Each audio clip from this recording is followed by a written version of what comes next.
Hey friends, if you wish to fix Microsoft Store error 0x800704C6 on Windows 11, then please watch this video. I will guide you through the resolutions.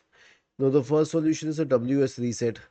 Press Windows plus R, type WS reset and hit enter. This will reset the Microsoft Store and relaunch it. Now if this doesn't help, the next solution is to re-register the Microsoft Store. We have a PowerShell command for you. I will paste it in the description section of the video. Search for PowerShell in the Windows search bar. Click on Run as Administrator. Paste it here and hit Enter. This will re-register the Microsoft Store and your problem will be solved. Was this helpful? If yes, then please subscribe to the channel. If not, then let us know in the comment section of the video on how we could help you further.